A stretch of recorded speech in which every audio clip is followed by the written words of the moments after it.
I had just finished typing up the last quarterly report of my career when the phone rang. I didn't think much of it at first.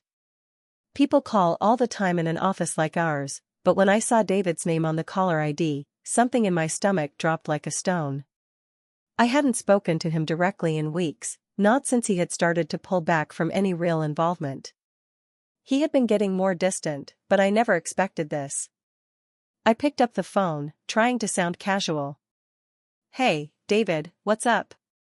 His voice came through with the same practiced coldness I had grown so used to over the years. "Emma, can you come to my office?" "Now." My heart skipped a beat. I glanced around the small cubicle I'd called home for 20 years. The flickering fluorescent lights above, the hum of the copy machine in the corner, the scent of stale coffee that clung to everything, none of it felt familiar anymore. It was like I was in a dream, and the dream was starting to slip. I grabbed my purse and stood, feeling the familiar weight of the leather strap against my shoulder, but today, it felt heavier than usual. The quiet buzz of my coworkers' chatter seemed to fade as I made my way down the long hallway to his office. My shoes clicked against the tile, each step echoing louder in the silence of my mind. I tried to steady my breath, but something was off, I just knew. When I opened the door, he was sitting behind his desk, leaning back in his chair, arms folded across his chest. The blinds were drawn, so his office was shrouded in dim light, giving it a tense, almost oppressive feeling. The air smelled faintly of his expensive cologne, mixed with the sharp scent of paper and ink. A cold breeze from the air conditioning sent a shiver through my spine as I stepped inside. He didn't look up at me right away. He just sat there, his gaze fixed on the stack of papers in front of him, almost as if he was preparing himself for something. I stood there for a second, waiting, trying to read his expression. But there was nothing to read. He wasn't angry, wasn't smug, just blank. "Sit down," he said, his voice flat. I sank into the chair across from him, trying to steady my nerves. "What's going on, David?" I asked, a little too casually, trying to hide the growing pit in my stomach. My fingers drummed lightly on the armrest, though my mind was already racing. He finally looked up, meeting my gaze. The air between us felt heavy, like the tension before a thunderstorm. He didn't smile. He didn't even blink. "I'm afraid it's not good news, Emma," he began, his voice tight. "The company is going through some restructuring, and we're going to have to let you go. Your position is being eliminated." I froze. The words hit me like a punch to the gut. I didn't even know how to process what he'd just said. The world seemed to blur around the edges, and for a second, all I could hear was the pounding of my own heart in my ears. "Wait, what?" I managed to whisper, though my throat felt dry, constricted. "I said," he repeated, his tone no softer, "your position is being eliminated. The company is cutting costs, and unfortunately, that means you're going to have to go." There it was. The truth, spoken so coldly, so clinically, that it took everything in me not to scream. The last 20 years, every long night I'd spent in that office, the sacrifices, the missed birthdays, anniversaries, the way I had always put this, the company, first, and this was how it ended? Like some kind of footnote? I tried to swallow the bitter taste that rose in my throat, but my mouth felt dry. I stared at him, waiting for him to offer something, anything, to make this moment feel less like a punch in the gut. But there was nothing. "There's a severance package waiting for you, of course," he continued, finally breaking the silence, "but we'll need you to clear out your desk by the end of the day. HR will handle everything else." Clear out my desk. It sounded so final. So cold. My vision blurred, and I had to blink hard to keep the tears from welling up. This wasn't just a job. This was my life. I'd dedicated more than half of it to this company. I had stayed late when others left. I had helped build the department from the ground up. And this was how they repaid me? I stood up, trying to keep my hands from shaking. I don't understand. I've been with this company for over 20 years. How is this even possible? David didn't flinch. We've made our decision, Emma. There's nothing more to discuss. The words hung in the air, thick and suffocating.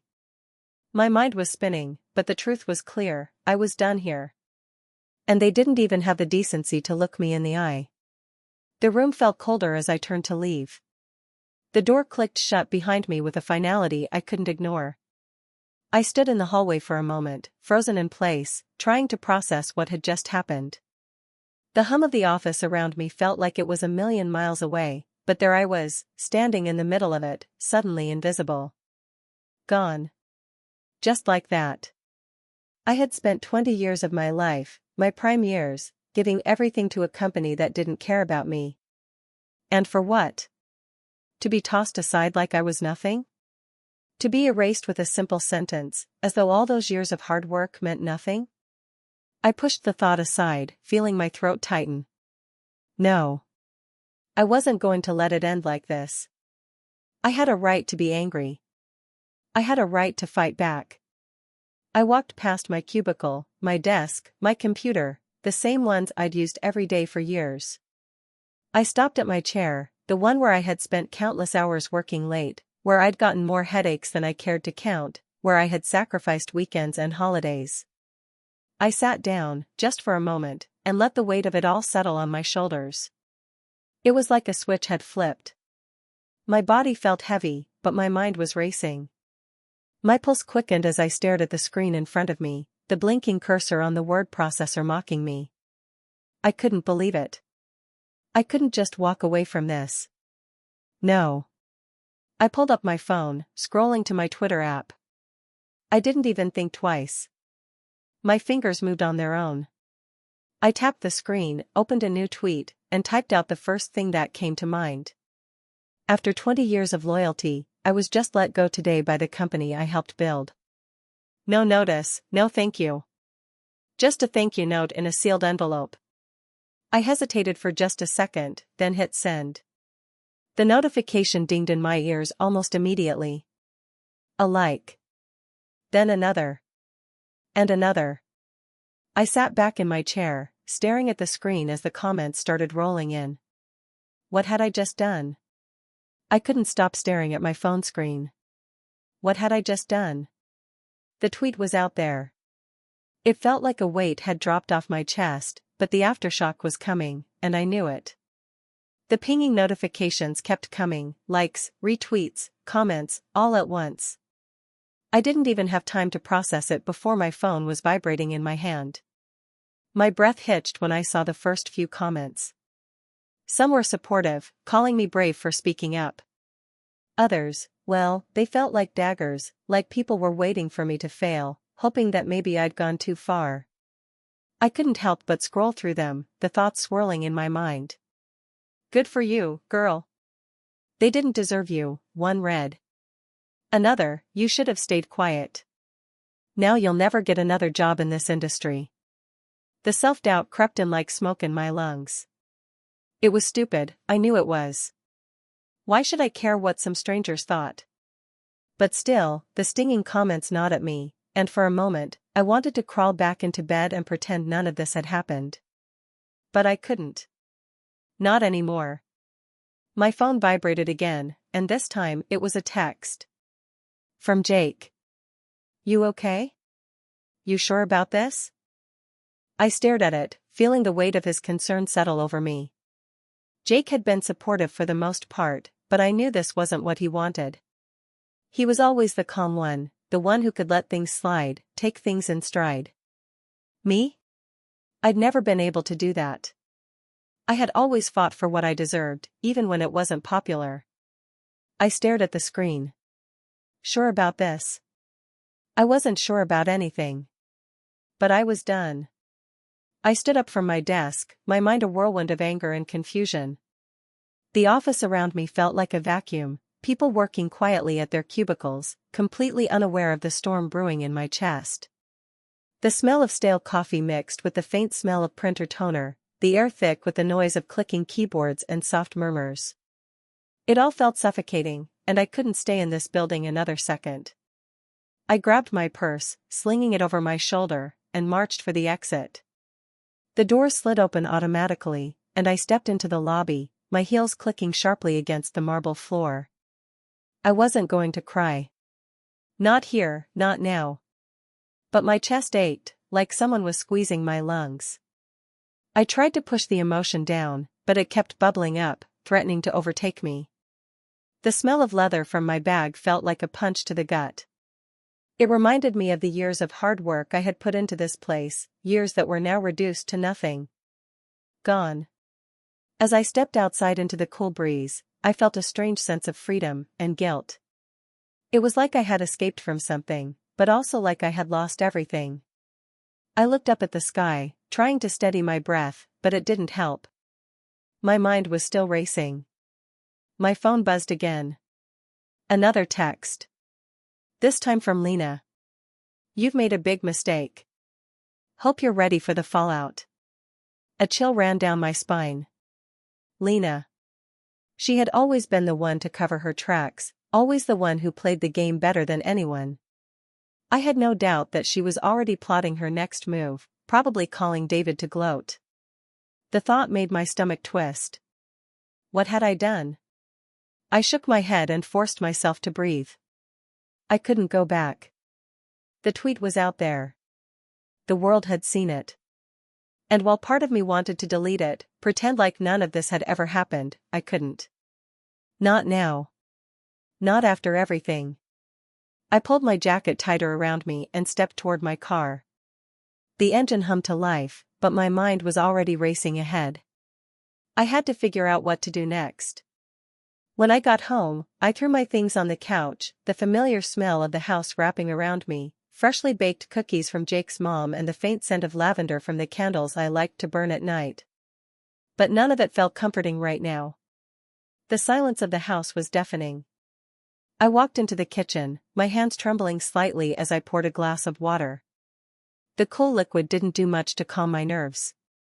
I set the glass down with a soft clink and stared out the window, watching the sun dip below the horizon. My phone buzzed again. Another notification. This time, it was a news alert. Company X CEO fires longtime employee, Twitter outrage ensues. I clicked on the notification, my pulse quickening.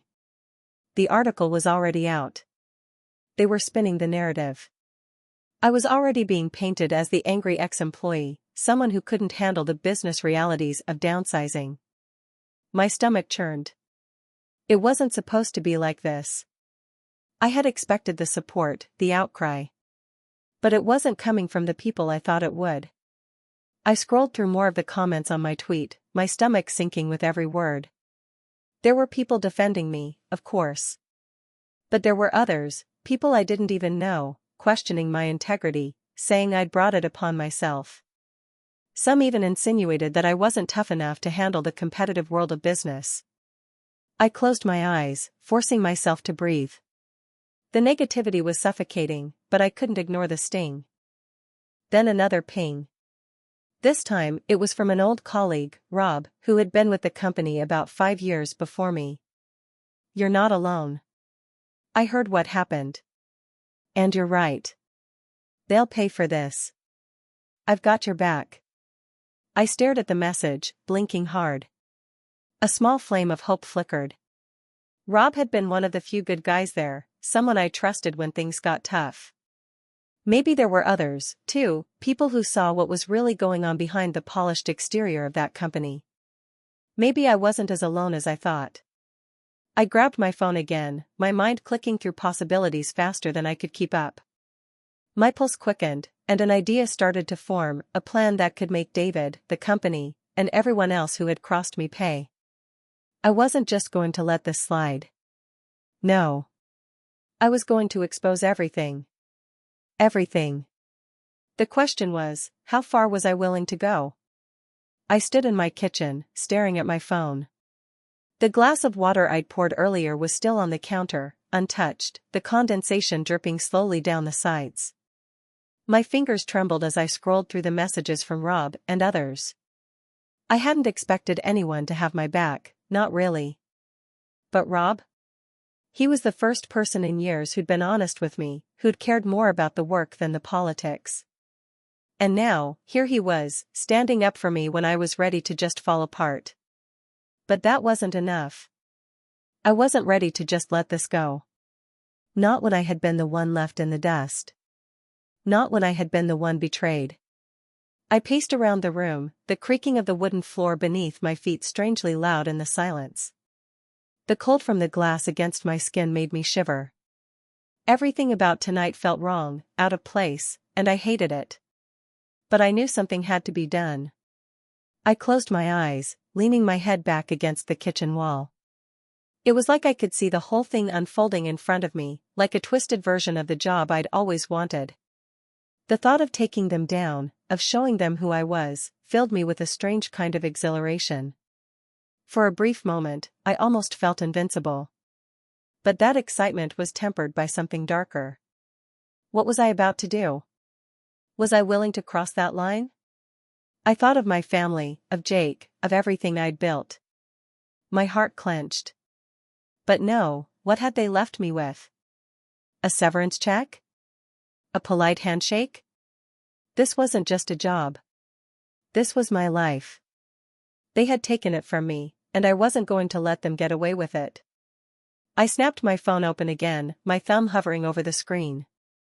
Rob had sent me a message earlier. I can help you. I've got information you might want. That was the hook I'd been waiting for. I texted him back, my fingers quick. What do you have? I need everything. No secrets. He replied almost immediately, meet me tomorrow. I'll show you. I felt a wave of anticipation, followed quickly by a rush of adrenaline. Tomorrow. I could hardly wait. There was so much at stake, so much to risk, but for the first time I felt like I was in control. I wasn't just some passive bystander in my own story anymore. I could change everything. The only question was, how far would I go to make that change? I spent the next few hours at home, pacing from room to room. Jake was late coming back from his business trip, and I couldn't bring myself to tell him yet. What could I say? That I'd just lost my job, and now I was about to go to war? No. Not like this. Instead, I busied myself with the house, washing dishes, cleaning, anything to distract me from the gnawing feeling in my gut. But nothing worked. The thought of tomorrow, of meeting Rob, of learning what he had, it consumed me. The clock on the wall ticked louder than it should have, each second dragging on as if mocking me. The door creaked open around 10 p.m., and Jake walked in, his familiar scent of fresh air and cologne filling the room. His smile was warm, but it faltered when he saw me standing there in the dim light, my hands clenched at my sides. Hey, he said softly. You all right? I nodded quickly, too quickly, and then quickly turned away, trying to mask the chaos in my head. He wasn't going to see me crack, not tonight. I'm fine, I lied, forcing a smile. How was the trip? Jake set down his suitcase, giving me a suspicious look. It was fine, he said slowly, his eyes narrowing. But you don't look fine. I shrugged, running a hand through my hair. I hated how easy it was for him to read me. Just a long day, you know? His gaze softened, but I could tell he wasn't convinced. If you want to talk, you know where I am. I glanced at him, heart heavy with the weight of the secret I was keeping. I could tell him everything.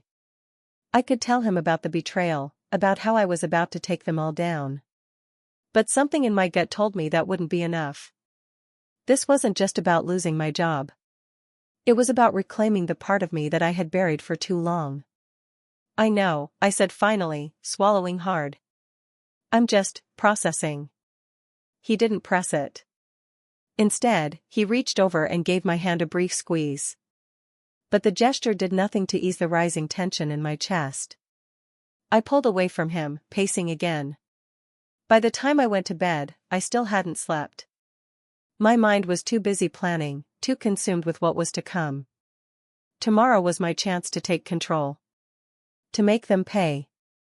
I drifted in and out of restless sleep, the seconds on the clock ticking louder in my ears, each minute a reminder of how little time I had left. The next morning, I drove to the small cafe Rob had suggested we meet at. The weather was damp and cool, the air thick with the smell of wet pavement and distant rain. I parked in the lot, the tires crunching against the gravel, and stepped out into the cold. The wind bit at my skin, a sharp reminder that everything I was about to do was risky, and nothing would be the same after. I entered the cafe, the smell of coffee and baked goods hitting me as soon as I stepped through the door. It was quiet, the kind of place where people came to think, to be alone. I spotted Rob at a corner table, his dark hair slightly messy, his eyes scanning the menu like he had all the time in the world. As soon as he saw me, he stood, a faint smile tugging at his lips.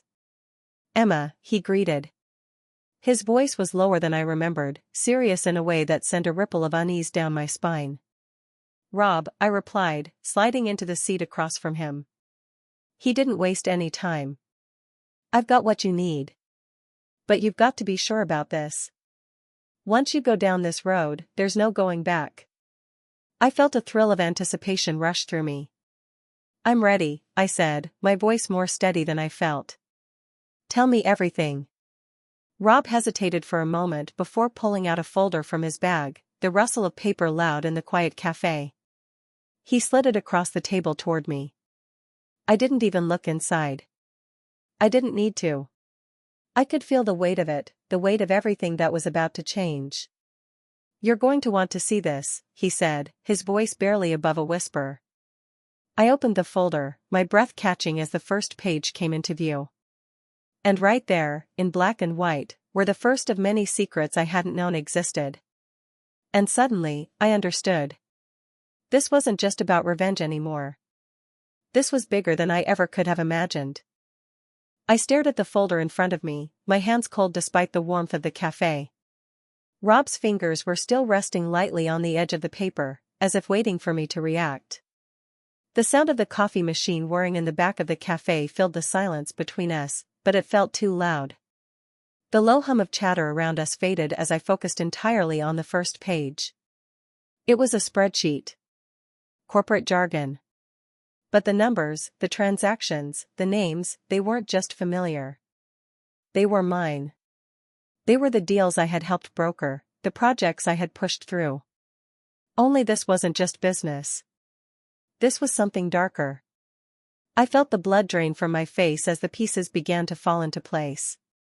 What I was seeing didn't just implicate my boss, David, it went straight to the top. The company's dirty little secrets were exposed in ways I never imagined. Money siphoned off the books, contracts altered, accounts cleaned. The very foundation of the business I had worked so hard to build was a house of cards, ready to collapse. Is this real?" My voice barely came out above a whisper, my throat suddenly dry, the words catching like a foreign language. Rob didn't answer immediately. He just nodded, his gaze steady. "I wouldn't show it to you if it wasn't," he said. His voice had dropped lower, like he was speaking about something sacred. I scanned the page again, my fingers trembling as I traced the columns. Everything was here. The hidden funds. The fake invoices. The projects that had been listed as successful when in reality, they were money laundering schemes. The names, David's, the CFO's, a few others I recognized, were all scattered through the rows like breadcrumbs leading me deeper into a maze I wasn't sure I could escape. "Why are you showing me this?" I finally managed to ask, the question feeling ridiculous even as it left my mouth. Of course, I knew why. Rob had his own reasons for wanting to bring David down, but I still couldn't piece it all together. "Because," he said slowly, leaning forward, his voice now almost a growl, "you want justice. And this? This is the proof you need to get it." I looked up from the folder to meet his eyes, and for the first time I saw the true weight of his resolve. Rob wasn't just offering me a chance for revenge. He was offering me power. The kind of power that could tear everything apart. A chill ran through me. The cafe's bell above the door jingled, and for a brief second, I thought someone had walked in. But it was just a breeze from the street, slipping through the cracks of the old windows. The air was thick, the atmosphere electric, and I could taste the faint bitterness of fear in the back of my throat. What do I do with this? I asked, holding the folder up. It felt like a loaded weapon, like I was holding a grenade that could go off at any moment. Nothing, Rob said quickly, shaking his head. Not yet. First, you need to know everything. And I'm gonna help you with that. But you need to be prepared for what comes next. I closed my eyes, trying to steady my pulse, trying to keep myself from falling apart at the thought of what I was about to do. I wanted to take this to the authorities, to expose everything.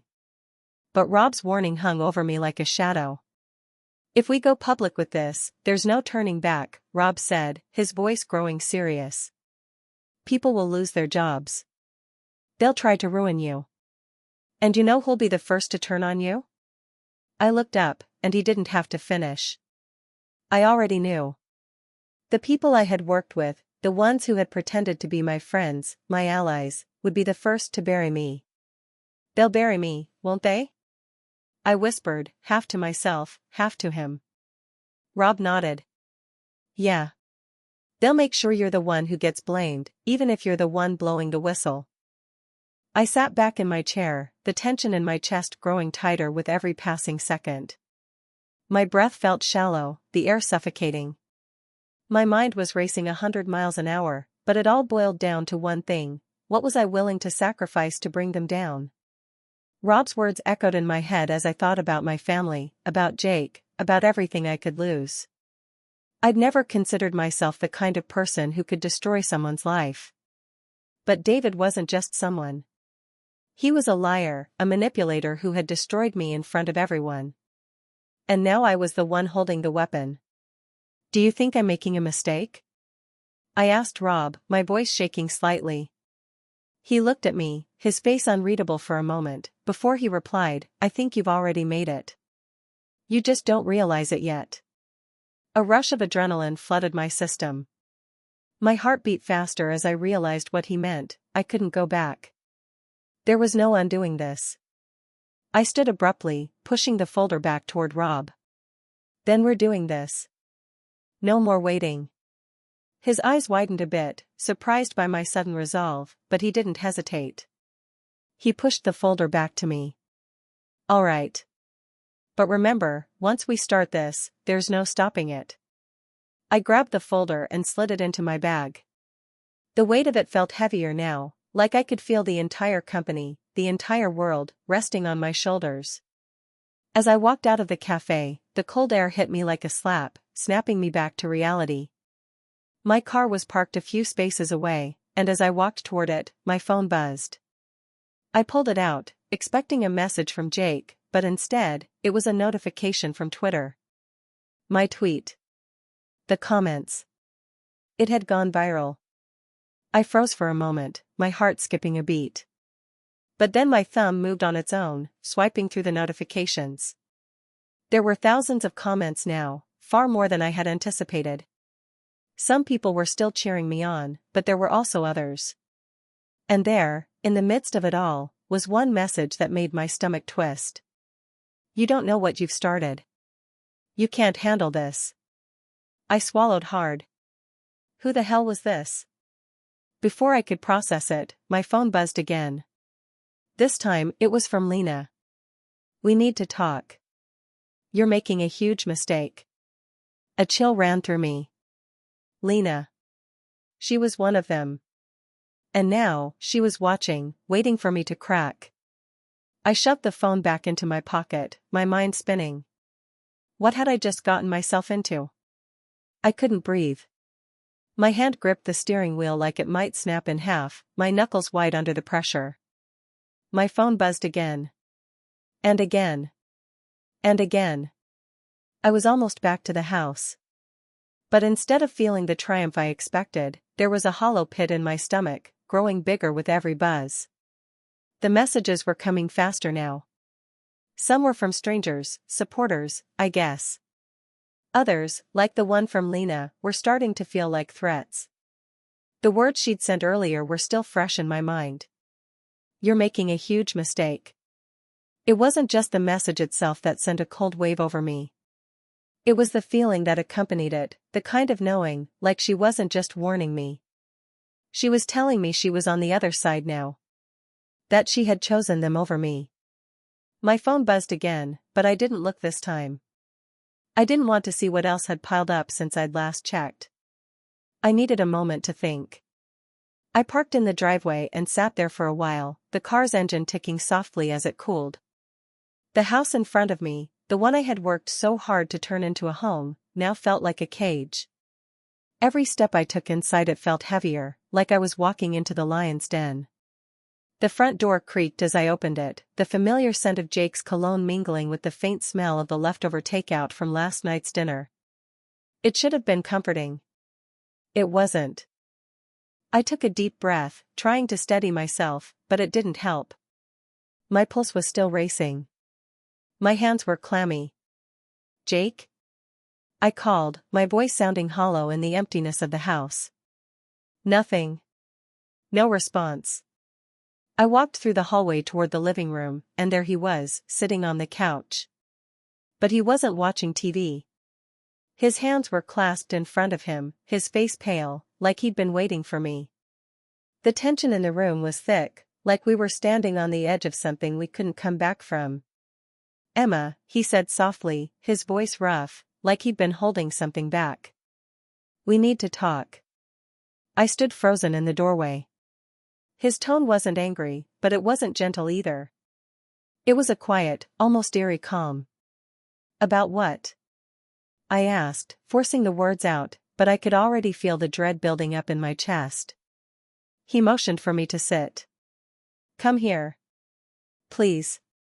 I hesitated for a moment, but then I crossed the room, my steps echoing in the silence. I sat down next to him, but the space between us felt miles wide. "Jake," I started, but the words wouldn't come. I couldn't say anything without feeling like a liar. Like everything I'd been hiding was about to come crashing down. "Emma," he said again, more firmly this time. "I saw your tweet." I flinched, like the words themselves had slapped me. What?" He didn't look angry. He just looked sad. So damn sad, like he already knew what I was about to say, what I was about to do. "You've been planning this all along, haven't you?" His eyes were steady on mine, searching for some sign of truth. I opened my mouth to deny it, but the words didn't come. How could I lie? He was right. I had been planning it. I was still planning it. It was all I had left. I didn't mean for things to get this out of hand," I finally said, my voice shaky. I thought I was just going to expose the truth. But now it feels like everything's spinning out of control." Jake sighed, rubbing his hand over his face. "Emma, this isn't just about you anymore. Do you understand that?" He shook his head slowly. "This isn't just some little corporate drama. You're pulling us into something that could destroy everything we've worked for." I swallowed hard. The weight of his words hit me like a ton of bricks. Everything we've worked for.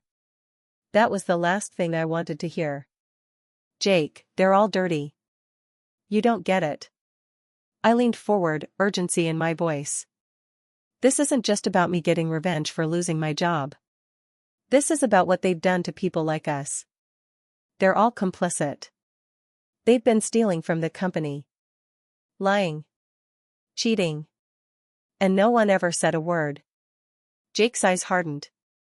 "You don't think I know that?" His voice cracked slightly, and it almost made me want to take back every word. "You think I don't know how corrupt that place was? How long it's been going on? Hell, I'm not defending them, Emma. But this won't fix anything. It's only going to make things worse." I opened my mouth to argue, but the words wouldn't come. Instead, the silence hung between us like a thick fog, suffocating every breath I tried to take. Then, suddenly, my phone buzzed again, cutting through the tension. I pulled it out, already knowing who it was. "Lena." I stared at the screen, my heart racing. The message was short, sharp. "We know what you're doing. You're playing with fire. And when it burns, don't come crawling to us." I felt my stomach drop. What the hell was that supposed to mean?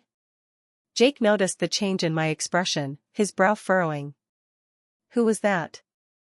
I didn't answer at first. I couldn't. I was still reeling from what Lena had just sent. They know. They know what I'm doing. I'm sorry, Jake, I whispered, the weight of the decision crashing down on me. But I have to do this. I stood up abruptly, the phone still clutched in my hand, my whole body shaking. I wasn't ready to face the consequences, but there was no turning back now. Jake stood, too, his eyes searching mine for something, anything that would tell him I was still here. That I hadn't completely lost myself. I can't stop you, he said quietly, his voice barely audible. But I can't help you either. The words felt like a knife to my heart, and before I could say anything else, he turned and walked away, disappearing into the next room. I stood there for a moment, frozen. It was like I could feel the walls closing in on me. I had made my choice. But at what cost? I stood there for a long time, just staring at the door Jake had closed behind him. His words were still hanging in the air between us, the finality of them slicing through me with more precision than anything I'd felt in the past few weeks. I can't stop you, but I can't help you either. I could hear the faint hum of the refrigerator from the kitchen, the ticking of the old clock on the wall, each second dragging out longer than the last. The house felt empty. For a brief moment, I thought I could hear the echoes of laughter, of warmth, but it wasn't real. The warmth was gone. There was no going back. I gripped my phone tightly, still shaking from the message Lena had sent. The cold screen burned my palm. I wasn't sure what I was expecting, maybe a response that would make me feel like I wasn't alone in this, but there was nothing more. The silence was deafening. I didn't know what came over me next. The anger, the desperation, the need to end this once and for all, it took over. I wasn't thinking straight. My body moved before my mind could catch up. I grabbed my coat and stormed out the door, ignoring the shiver that ran down my spine as the cold hit me. It was a late evening, and the world outside felt like it was holding its breath, waiting for something to break. The streets were deserted except for the occasional car speeding by. I had no plan, no clear direction, but I knew I couldn't sit here any longer. I didn't even think about calling Rob. I couldn't trust anyone, not anymore. I needed answers on my own. And maybe it was the adrenaline, or maybe it was the realization that I was already too far gone to turn back, but I didn't care. I wasn't afraid anymore. I found myself at the office. The building loomed ahead, dark and unwelcoming. The front entrance was locked, but I knew a side door. I used to work here, after all. I had keys to everything.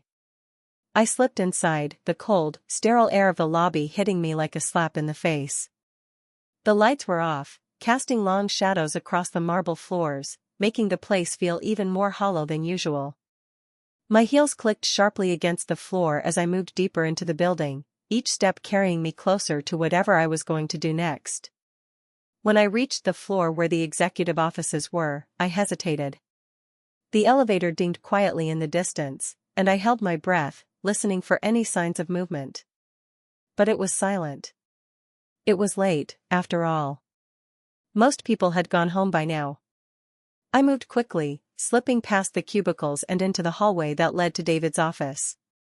My fingers grazed the cold metal of the door handle, and for a moment, I wondered if this was a mistake. What was I doing? What was I even hoping to find? But before I could second-guess myself, I pushed the door open. David's office was dark, just like the rest of the building. But the faint glow of the city lights through the blinds cast an eerie, almost cinematic glow on the expensive leather chair behind the desk. His nameplate sat untouched, gleaming in the dim light. I approached his desk cautiously, the weight of the moment settling in. It felt surreal. I was standing here, in the heart of the empire he'd built on lies. My fingers trembled slightly as I reached for the drawer where I knew he kept his personal files. The faint scent of his cologne still lingered in the air, a reminder of how close he was to this place.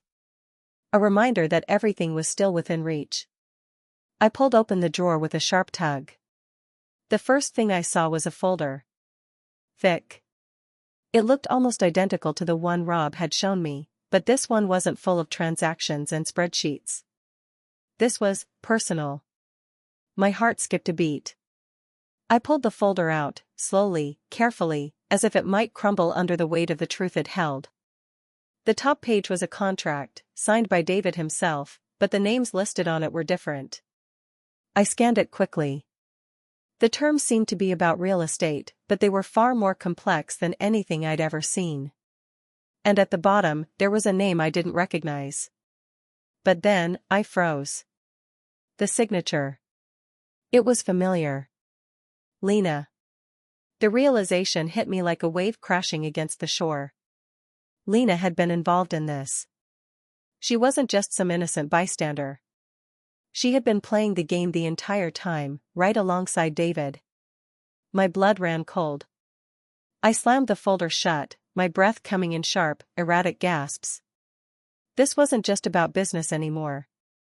This was personal. Lena had lied to me. She had used me, manipulated me into thinking I was part of something bigger. I could feel my pulse racing. The room seemed to close in on me, the air thick and suffocating. I had been so blinded by the idea of justice, by the thirst for revenge, that I had missed the most important part. I had no idea who I could trust. I glanced over my shoulder, suddenly aware of the silence behind me. It was too quiet. Too still. The door had closed, but not by my hand. I turned around, heart pounding, the dark hallway stretching out in front of me. And then I saw him. Standing at the far end of the hallway, his face hidden in shadow, was someone I hadn't expected. Someone I hadn't even considered. David. You shouldn't have come here, he said, his voice low, cool, almost calm. My breath caught in my throat. I had no words. No plan. And just like that, I realized, this was the moment I had been waiting for. But I wasn't prepared. He stepped forward, his silhouette growing clearer as he closed the distance between us. The clicking of his shoes against the floor echoed through the hall, each step making my heart race faster. I thought you were smarter than this, Emma, he said, stopping just a few feet away from me. But maybe you were just too eager for revenge to think things through. My chest tightened. What do you want, David? He smiled, a slow, deliberate grin that didn't reach his eyes. I'm not the one who's in trouble here. You are. I felt the hairs on the back of my neck stand up.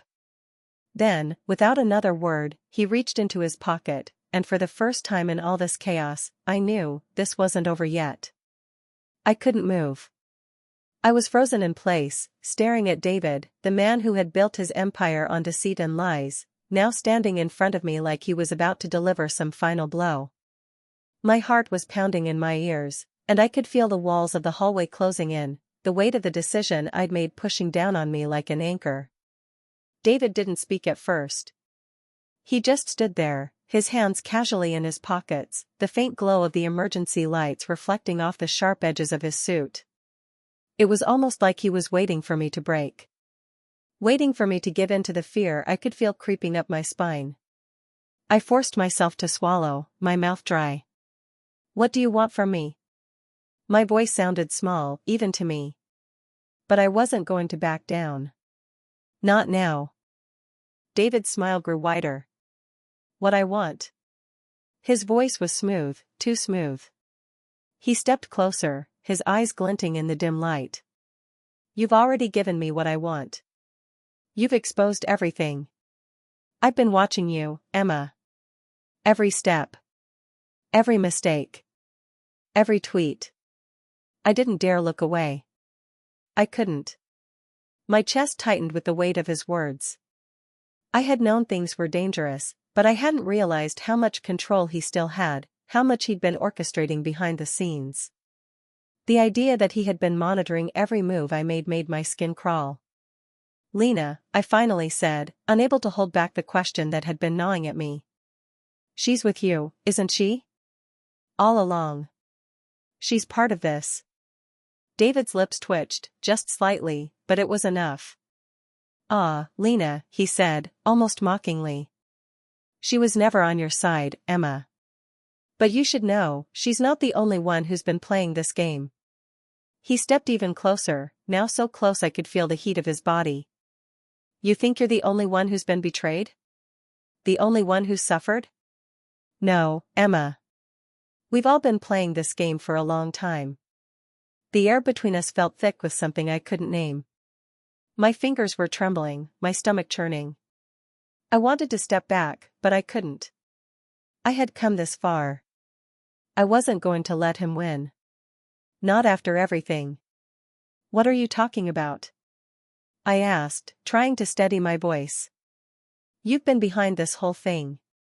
You've been manipulating everyone from the start. All of it was a lie." David laughed, a low, almost taunting chuckle that echoed through the hallway. "A lie," he repeated, shaking his head. "Emma, nothing here is a lie. This is business. This is survival. You were never meant to win. None of you were." I felt a sudden rush of anger, a fierce heat that burned through the cold fear. "So this is just some game to you?" I demanded, my voice louder now. "You think you can just tear everything down and rebuild it to your liking? With no consequences?" David's expression shifted, becoming colder, more calculated. "You still don't get it, do you? The consequences were never for me. They were always for you." His eyes locked onto mine, and for a moment, I saw something in them that sent a chill through my veins, a glimmer of something dangerous. "You've been playing right into my hands this entire time, Emma." I blinked, trying to make sense of what he was saying, but the pieces weren't coming together. "What are you talking about? What hands?" Before I could process it, David reached into his jacket pocket. My heart skipped a beat as I watched him pull out a small, unmarked envelope. He held it up, just far enough away from me that I couldn't grab it. "This," he said, his voice low and serious, "is the last piece of the puzzle. It's over, Emma. You're not the hero in this story. You're just a pawn." I could feel the floor drop out beneath me. A pawn? In this entire scheme, I'd thought I was making things right. I had thought I was doing what needed to be done, but now I was starting to realize, this was all part of his plan. I took a step forward, reaching for the envelope, but David stepped back, holding it just out of my reach. "You should have never come here, Emma," he said again, his tone almost pitying. "But now it's too late." Before I could react, the envelope was ripped from my hand. I barely saw him move. It all happened so fast. 1 second, David was holding it, and the next, the envelope was open. He slid a piece of paper out, and my stomach dropped when I saw the words written across it. It was a contract. But not just any contract. It was signed by Lena, by Rob, and me. "You think I didn't anticipate this?" David said with a mocking laugh. "Every step of your little rebellion. Every tweet. Every action you've taken. I saw it coming." I felt the blood drain from my face. My hand shook as I read the words in front of me. The agreement. The deal that had been made before I even walked into this battle. The deal that I had signed without even knowing. "You see," David continued, "you were never supposed to come out on top. But now that you've made your move, you're going to regret it." I couldn't breathe. My mind was reeling. They'd used me. All along, they had been manipulating me from behind the scenes, knowing exactly what I would do, how far I would go. They had been waiting for this moment. I tried to fight the surge of panic rising in my chest, but it was no use. I was trapped. And then, just when I thought I couldn't take any more, David dropped the bomb that broke everything. "There's one more thing you should know," he said, his voice as cold as ice. "Lena isn't the only one who's been working with me." My head snapped up, my heart thudding in my ears. "What do you mean?" David smiled that same, chilling smile. "Your husband. Jake. He's been working for me from the start." Time stopped.